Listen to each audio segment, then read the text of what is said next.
All right, y'all. Evil wife poisons. Damn, restart that shit. All right, y'all. Evil wife poisons husband to steal $37 million. What the? I mean, like, comment, subscribe, man. He gets his inheritance this afternoon. That's why we're moving. We're gonna pay all our bills off that we need to pay off, and then take a long vacation.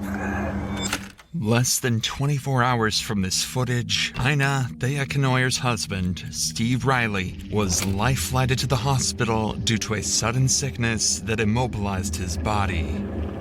Within an hour of being at the hospital, he would Yo, hold on, wait. I'm not gonna lie. his body. Within an hour of being at Listen. Don't this look? Y'all know, bro? Have y'all seen like Back in the Barnyard, bro? And then the old dude that and with the old lady, bro. He looked like the old dude at the barn, bro. Like, bro, the dude was like, "It's a cow farm. It's a cow. It's a cow. It's a cow." That nigga, he looked like that nigga, bro. I'm not gonna lie. All right, back to the video. being at the hospital, he would pass away. I thought everybody knew. I'm sorry. Oh my God. What the cop doesn't realize at this time is that Ina is a very good actor, and she knows far more about Steve's sickness than she leads on.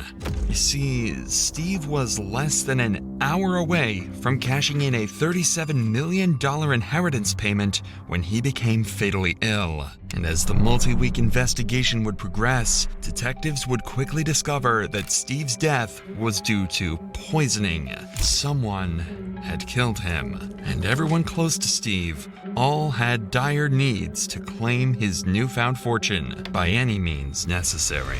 It was like 20-something million. Best thing you can do is get on a plane and don't look back. First of all, Steve, first of all, you shouldn't be running around telling people that you about to inherit 37 mil, bro. You feel me? Like, I ain't gonna lie. I don't give a fuck how close you are with somebody. Like, just let them know, like, I'm getting money. You know what I'm saying? You ain't gotta tell them. Like, don't ever tell the amount of money you have ever. Don't. You can give like an estimate. You know what I'm saying? You could do an estimate, but don't tell the exact amount of money you had. Cause listen, bro, it's an evil world we live in, bro.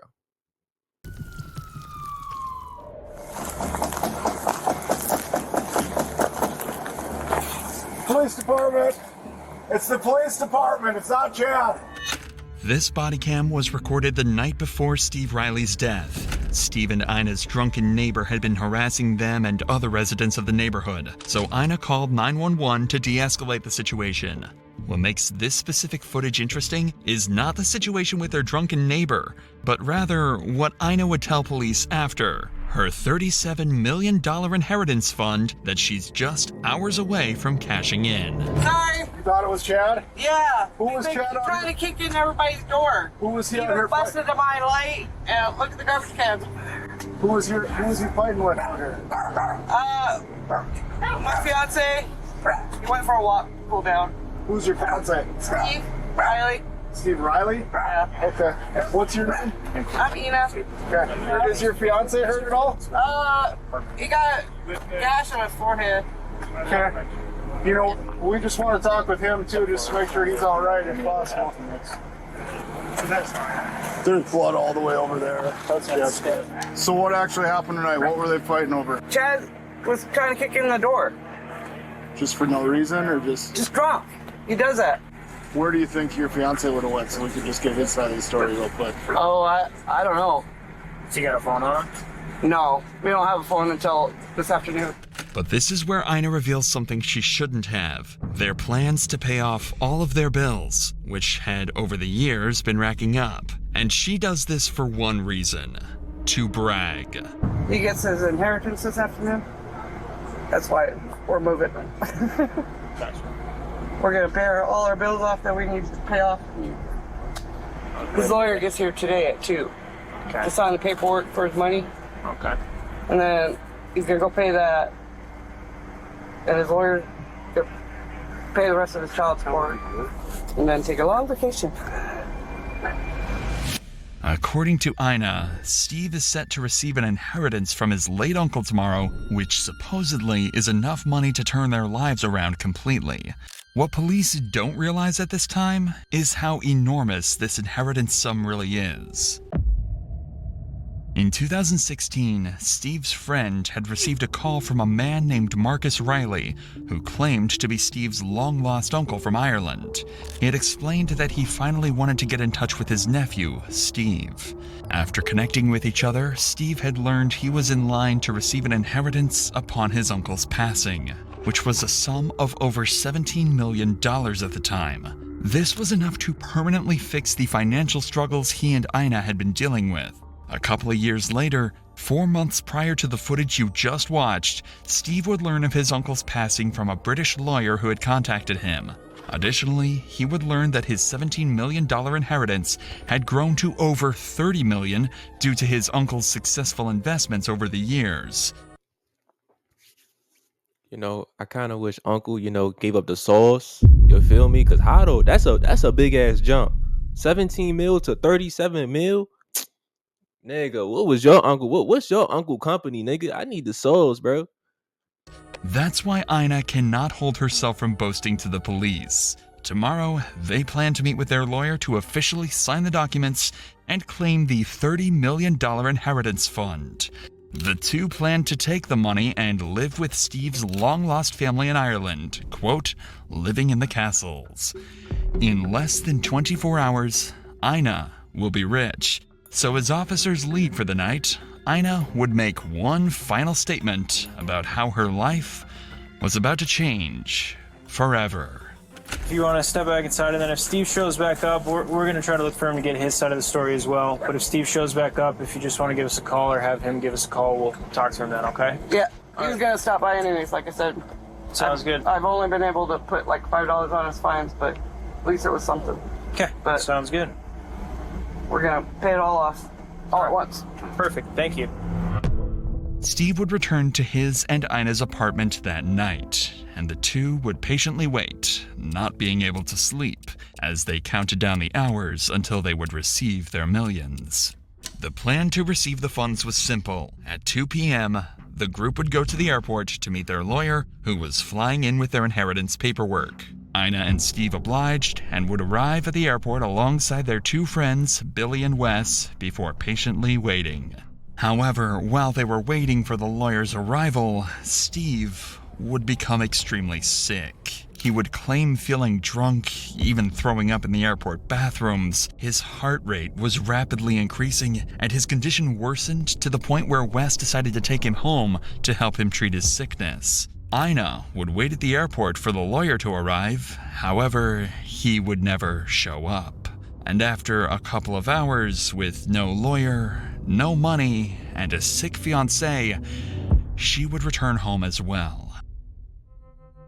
Everyone believed that Steve had suffered from a heat stroke as a result of working on his truck for hours that morning. But Steve's symptoms were far more fatal than the heat strokes he had received in the past, even experiencing fatal signs of kidney failure throughout the night. And in the morning, Steve would become completely unresponsive, forcing Ina to call 911. 911, What? what's the address of your emergency? My husband's really sick. He got heat stroke yesterday, and now he's not waking up. And come on, wake up! What's the phone number Hey! you're calling from? I don't have a phone number. It's a phone that never got finished getting set up. Come on, babe.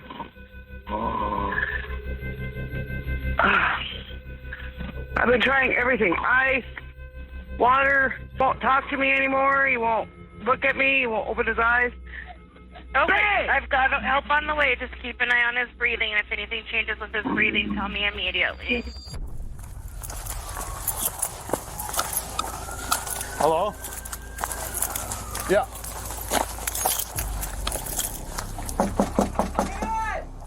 It's Officer Sullivan, Minot PD.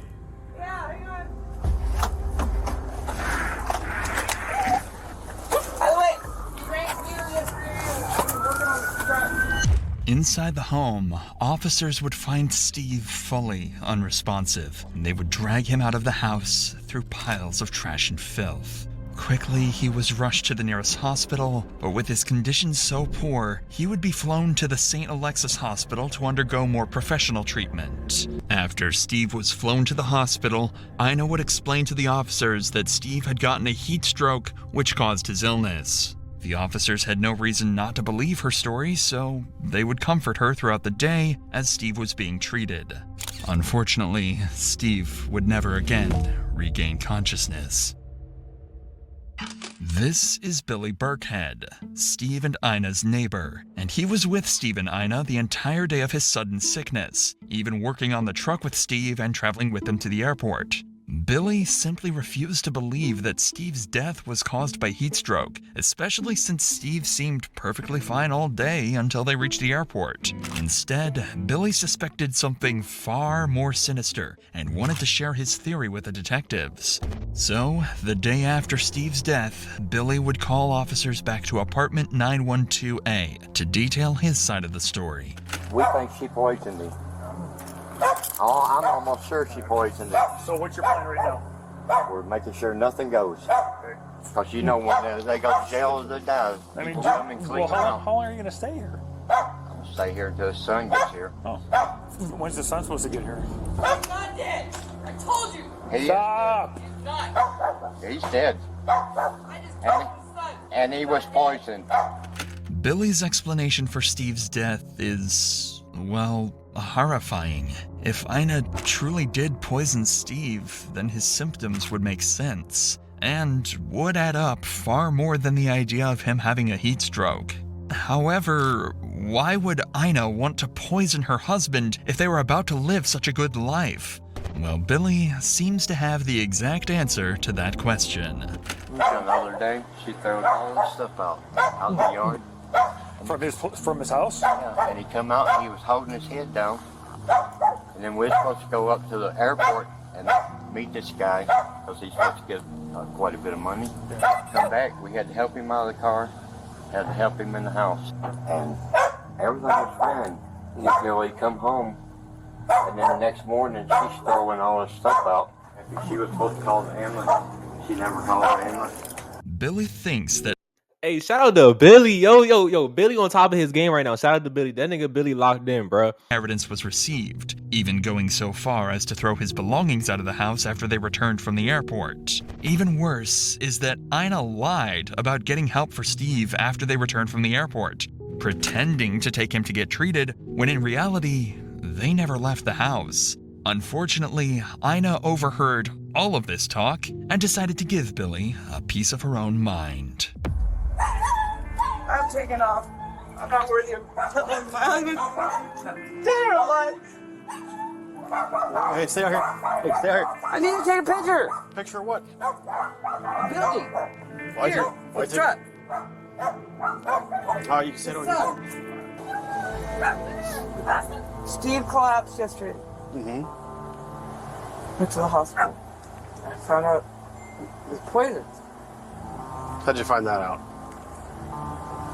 Doctor told me. Evidently seemed to put the blame on the neighbors, calling them evil people. It's because Bitch, hey, bro.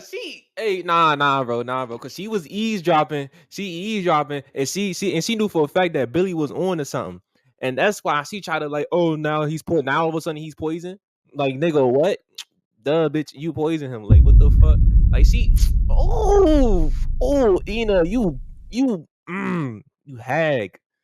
become more clear that Steve's death was far more sinister than officers had first expected. Officers now had a potential homicide case to investigate, but as they went to leave, one officer accidentally broke the news to Ina that her fiancé had passed away.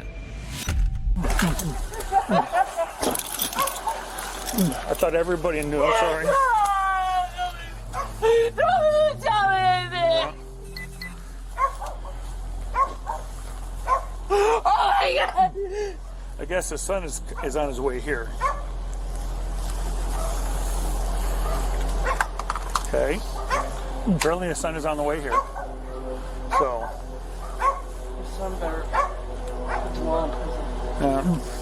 Ina's reaction to her husband's passing is one of the strangest I've ever seen. She starts bawling her eyes out, then suddenly jumps right back to her normal self. I'm saying, like, I peeped that shit too, bro. Like, I'm low key a detective. Like, I just peep that shit, and she don't even got no tears coming down her eyes, bro.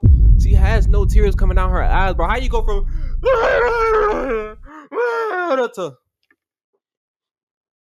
I hope the son puts them all in jail? Like, what the fuck type shit is you on? You was a horrible actor, bro. First of all, no, like I said, no tears coming down your face. Like, how you just switch up that quick? She fake as shit, bro. As if she hadn't even heard the terrible news to begin with. It's becoming more and more clear that something is not adding up. Billy was not the only person to initially put the blame on Ina. In fact, he was only one of many who would come forward with their concerns. In fact, Billy's wife, Lynn, had stated that Ina had made horrifying statements in the past, alluding that if she was to ever kill her partner, she would poison him, using an antifreeze. To add to the pile of already incriminating information, Steve would be tested for ethylene glycol in his bloodstream, a key ingredient in antifreeze. To nobody's surprise, the results showed toxic levels of ethylene glycol in his system. This information would serve as the catalyst for initiating a formal homicide.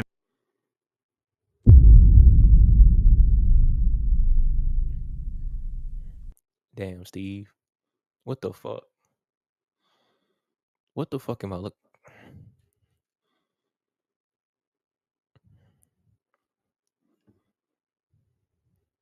Homicide investigation into the death of Steve Riley. Following the commencement of the investigation, a series of intensive interrogations would be conducted with all parties connected to the incident, including Ina, to ultimately solve Steve's murder. However, before that, Ina would launch a plan of her own. It must have been made apparent to her that she was in hot water, as the day after this encounter with the police, she would call them back to apartment 912A to explain theories of her own. Hi. Yeah. He came up. Okay, what's going on? I don't know. We've been here. He keeps trying to take Steve's truck Where's the truck at? in the garage. Is this the paperwork on the thing? Or? No. This is property that Steve was buying after his inheritance got here. I think he left it to his son, but I had to Google where to go to get his inheritance switched over to the people he left it to. I don't know. The day he was supposed to meet his lawyer, apparently, I thought it was heat stroke. Apparently he was poisoned. I'm finding out. With antifreeze. Alright. And I don't know how to get a hold of the guy in London with his inheritance. He should be here in town. He never showed up at the airport. So, trying to figure out why. Ina seems to conspire to the idea that Steve may have drank the antifreeze himself, or that someone may have poisoned him. However, despite all the suspicion being thrown her way, she can only stay on track for minutes before going back on tangents about her inheritance fund. It was clear at this point that somebody had poisoned Steve. The idea of this being self-inflicted was unlikely, as Steve had a life-changing amount of money waiting for him, and would have had to drink the antifreeze just hours before going to claim the cash. Clearly, Ina can be made out as the lead suspect due to the amount of fingers being pointed her way, but the other potential suspects should not be ruled out either. With this in mind, officers would bring their first suspect in for questioning, Rebecca. Rebecca was another neighbor of Ina and Steve's who was very involved with the entire case so far, pitching her opinion to police whenever she could. Rebecca was brought in primarily to add to the pile of evidence to confront Ina with later, but as the interview would continue, strange red flags would arise from Rebecca's odd personality. You guys know my daughter? Kayla? Yeah, how's she doing? Yesterday, God works in mysterious ways. She was arrested, released. She said, this is, the demons that are in her, the spirits that follow her, was able to change her butt cheeks. So maybe they'll stop following. What the fuck did I just hear? What? What? What the? Oh my gosh! What is that? What did I just? Huh? To change her butt cheeks, nigga? What? What are you talking? Shorty, what are you talking about? What? How do we go from nigga? Huh? I'm in distraught. Following her now, she said. Yeah, well, hopefully she gets the help she needs. I pray she does. Starting off a homicide interview explaining how demons left your daughter's butt is an interesting way of proving your innocence. What the fuck? Like just hearing that. You trying to prove your innocence by seeing demons left your daughter's butt cheeks. What the fuck type shit is you talk? What are you on, bro? What town is that? I need to know the location of that town so I can never go there.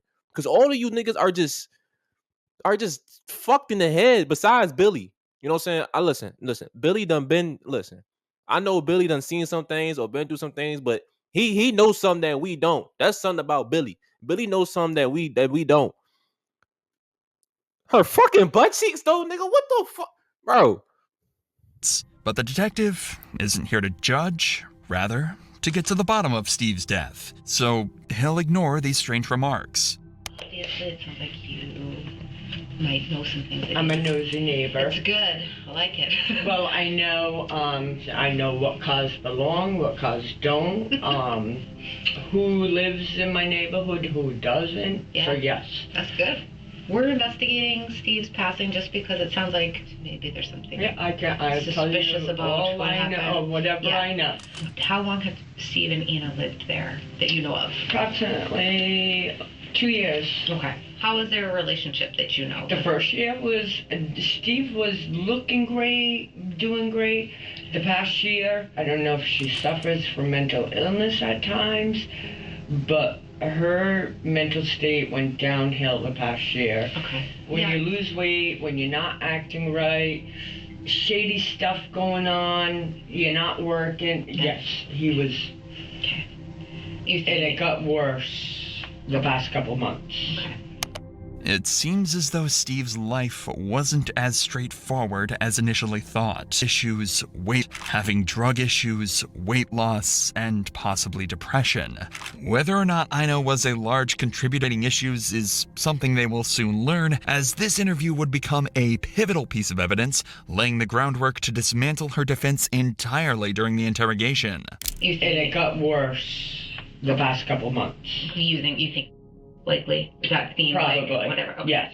What do you think she was using? Yeah. Okay. And alcohol use too. Okay. Yes. Both of them with yes. alcohol? Okay. So Steve had mentioned before, like in the past, about getting money. Yes. How many? Like $2 million. The amount Steve had planned to receive was something he kept very secret, often lying to people like Rebecca on how much he was actually getting. As we'll soon find out, this number was much, much larger than $2 million. One of his His uncle passed away, yes. First, he said he was going to leave it to Ina, and then they were fighting, and a couple months later, he said he went back and changed the will. He told me, he was like, don't tell Ina, but I changed it. This statement from Rebecca would explain what Ina was talking about last time she spoke to police, and how she was trying to switch the will over from Steve's son to herself. If Ina discovered his plan, it would have given her a strong incentive to do whatever it took to change the will back in her favor, possibly by any means necessary. Because it started 5 months and he... So Billy was sharp this whole time, bro. He knew he couldn't trust his own wife, so he tried to switch the will to his son. But Ina knew, or what the fuck? Like, did she? Oh, she was trying to change it. She was trying to change the will to her because he's dead. But she don't know that he changed the will to his son. Oh my gosh, what the fuck? I'm so locked in right now. Holy shit. And he told me, yeah, I got a will. I'm leaving everything to Ina if something happens. And then it seemed like 2 months after that, he's like, that ain't getting nothing. Because she's a bitch, he said. So that was just it. Yeah, that's how yeah. Was he ever talking about leaving Ina? Yes. Okay. You know, I'm going to get this money and leave her, get my own place, so go back to California. Okay. I met her son last night. Oh, okay. Her son came? No, I'm sorry, his son. Steve's son. Yeah. Well, that's okay. He flew in. He came up to my apartment. But as he's leaving, she came up, knocked on my door. When he was up there? Yeah, Okay. to get him. I think she was nervous. It was like she was pissed he was up there. And then she's like, I just want to let you know I found the will papers. So she said in front of you, though, that she found will papers? Yes. Yep. Ina clearly had become obsessed with the idea that she was about to live the life of her dreams with Steve's inheritance. But after rumors of Steve leaving her, it seems Ina became terrified that she might not receive the funds and would be stuck with her depressive living conditions. It's now become obvious how these events and Steve's strange death could be correlated to one another. However, as Rebecca had stated herself, she was a nosy neighbor, looking for any rumors or conspiracy theories to help solve the neighborhood drama. I've also cut out over 40 minutes of completely false information Rebecca gave to detectives, which certainly doesn't add to her authenticity. In order to further confirm the accuracy of these claims, 2 more reliable sources would be brought in the following day: Steve's son Ryan and Billy Burkhead. If anyone would be able to give proper insight into Steve's life, it would be these 2, as they were by far the closest people to Steve. We're assigned the case of your dad's passing. You're really the only next of kin that's maybe had a relationship with your dad, it sounds like? Yeah. Okay. Did he ever talk to you about Ina when you guys talked in the last year? Yeah. He was talking about how he was getting a large sum of money and he kind of just wanted to leave her because she didn't really have a job and was like leeching off of him. Did Steve ever talk about leaving Ina? All the time. Okay. Every day. She talked about poisoning Steve and me because we're always together and she didn't like that. And I don't know how much it was. It's supposed to be, it's way up there in the money. It was like 20-something million. Best thing you can do is get on the plane and don't look back. Yeah. I said, that's the best thing you can do. Almost every piece of information the detectives receive leads straight to Ina as the killer. It also makes sense why Ina hated Billy and Steve's son so much, as they knew far more information than she would have liked about the inheritance and her schemes to obtain it. These interviews wouldn't last long, as detectives got all the information they needed from the 2 and could directly confront Ina with it. But before leaving, they would break disturbing news to Ryan, which would make this case even more of a terrible tragedy. So this inheritance now, I'm thinking that's the same thing we're thinking. Which, I mean, I obviously don't know for sure, but by all accounts of looking at it, it looks like it's a scam. Looks like it's the letter has different fonts in it and things, and the fact that your dad had gone there several times to meet with some lawyer, never showed up to the airport. That and all the emails that they tried to send back to the sender of those emails, it always came back undeliverable. It was a fucking scam. So Billy died for no reason. It was a scam. He wasn't getting no money. What the fuck? Oh my gosh. What? Plot twist, nigga. Shit. It was a scam. It was all a scam. It was all a lie. Nobody was getting no money. He's not getting no. Oh my gosh. So she poisoned him for no reason. The inheritance was a scam. Steve had lived for the past 7 years under the impression that if he just patiently waited, living through his terrible living conditions, he would come out with more money than he could dream of and finally enjoy life. Even worse was that this very scam that stagnated his life for years may have been the cause of his very own death. With such a pity of a case, detectives would go on to interview a handful of other suspects in order to get as much information as they possibly could to help break down Ina's defense. And after multiple days of interviews, the day finally came to confront Ina with everything they've gathered. But despite all this evidence against her, officers had a hard time prosecuting Ina without a confession or incriminating statements, and that's exactly what they were determined to get. Inside this cut down 1.5-hour interview, you'll see some of the most clever interrogation tactics I've ever shown on this channel, slowly dismantling Ina's story until all she has left is an incoherent string of lies. So, like I said, we have been just talking to everyone, like Billy, Wes, everybody that kind of just knew Steve, just to get an idea, like what was going on in his life. So, you and Steve were in a relationship. Yep. Okay, how long had you guys been together? 13 years. Okay.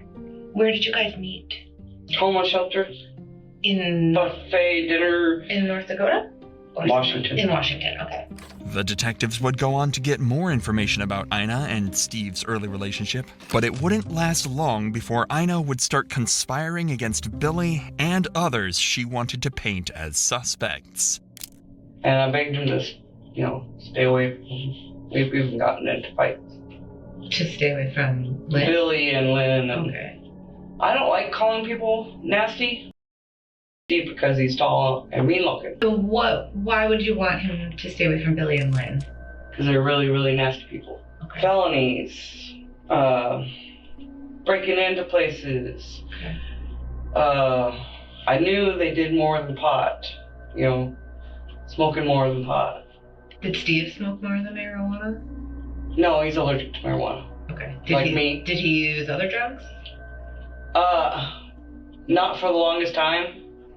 Was he using? No. Okay. So no. He didn't. After that, after he got the max the last time. Yep. He's like, screw this. Okay. I'm gonna just do what I want and want what I want. Okay.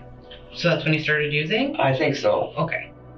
This would be the first of Ina's lies during this interrogation. She knew Steve had been using long before the incident she described, but in order to make Billy seem like the villain in their lives, she wanted to make it seem as though he was the reason for Steve's drug use. Take note of Ina's body language while she clearly lies. She glances up and avoids eye contact, constantly fidgets and scratches her skin, and most notably, stutters and slurs on her speech as she tries to make up a story. Keep this in mind for the rest of the interrogation, and you'll be able to accurately point out when Ina isn't telling the truth. But now, the police would ask her perhaps the most intriguing question. What exactly did she plan to do with the inheritance money? So when did he find out about this inheritance?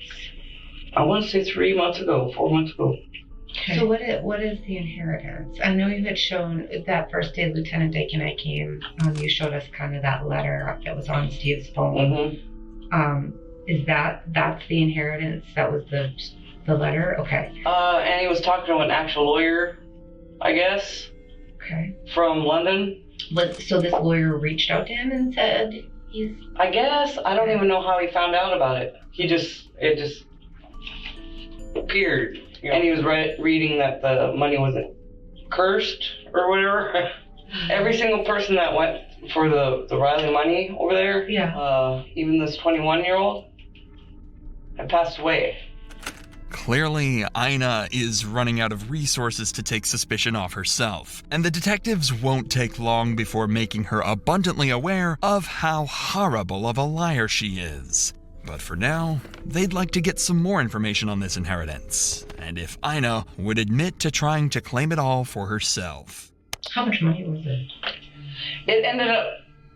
It was supposed to be $17 million. Okay. $17,500,000. So, but with all the property sold off, it ended up being $37 million. So there was cash and then properties were sold. Yeah. Okay. So I gave all the information. Who was it supposed to be coming from? Who was the family member? Marcus something Riley. Was that a brother or uncle? That was an uncle. Okay.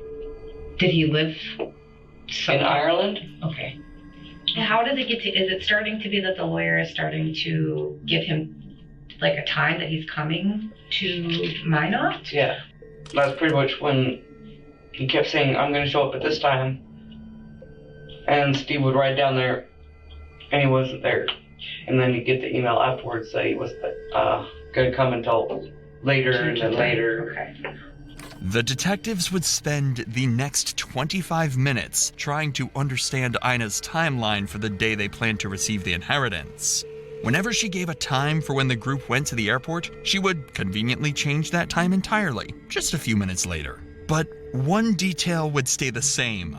Unlike her original claims to officers on the day of the murder, she would insist that Steve had never gone to the airport, but rather Wes had gone instead to represent Steve. This was confusing, but Ina's reason as to why Steve couldn't make it to the airport would make just as little sense.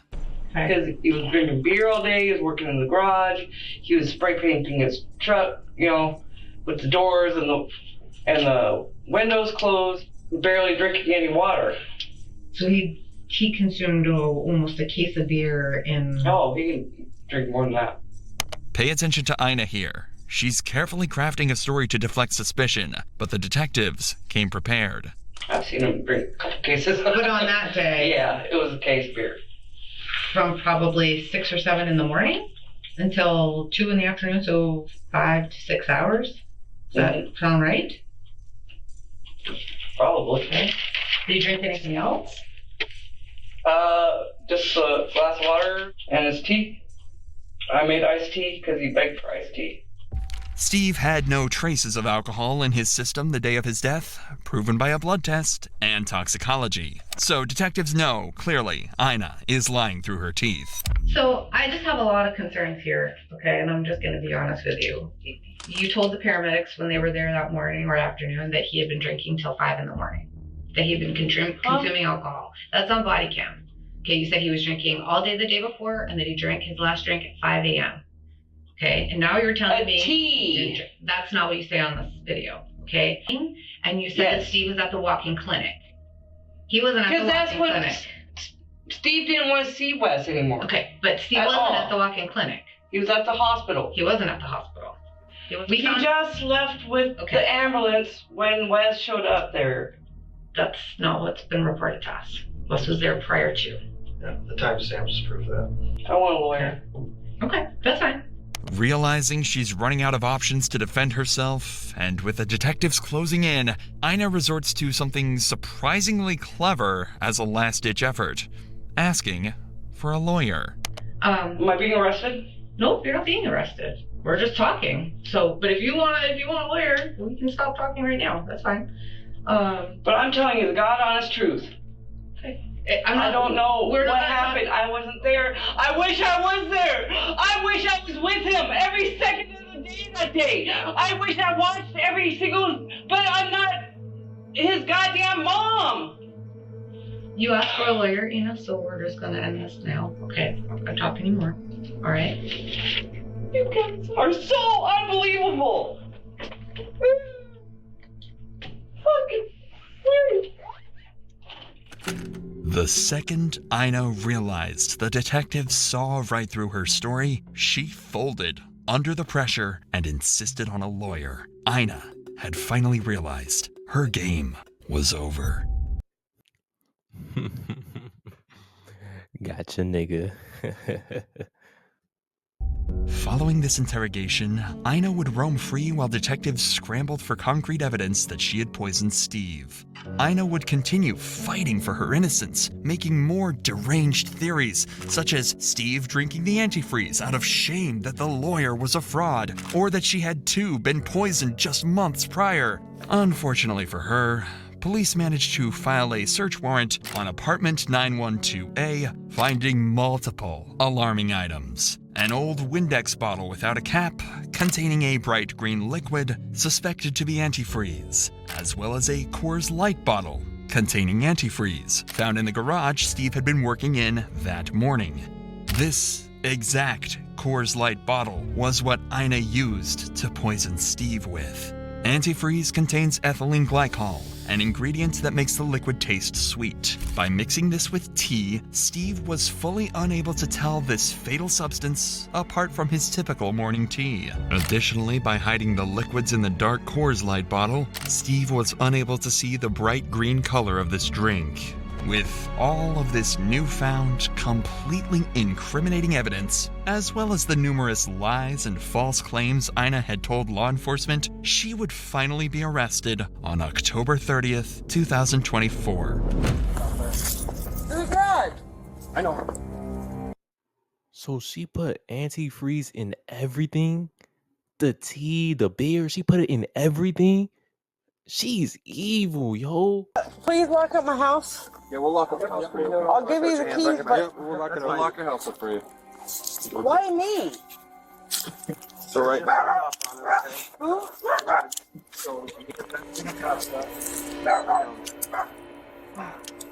we let you smoke a cigarette, you're gonna be decent? Oh, I'm decent all the time. No, I never dealt with you, so just don't Never been arrested before like this. I've never done anything. I haven't done anything. It seems like I'm an easy scapegoat. Because all I am is an easy scapegoat. That's all I've ever been. If I was going to kill him, I would have killed him the day he lied to me and I found out he was doing drugs. Yeah, this man grab your arm so you don't fall, alright? And I would have done it physically, not... Physically? Yeah, I'm a physical woman, not a... Nobody out here to watch the dogs? Just you? No friends or anything? Only one here. You have any friends at work that would take them? We just don't want them to die in there, alright?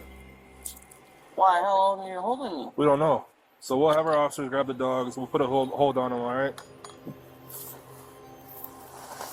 6 months following Ina's arrest, she would sit down in the courtroom for one final time, accepting a plea deal for the murder of Steve Riley. It had been a matter of principle for Ina throughout this entire investigation, staying true to her word no matter how delusional it sounded. But in this courtroom, Ina was left with no choice but to finally confess. Ina Thea Knoyer was charged with murder, intentional, knowing, or with extreme indifference of an adult victim. She was sentenced to life in prison. Her first chance at probation will come in 2050.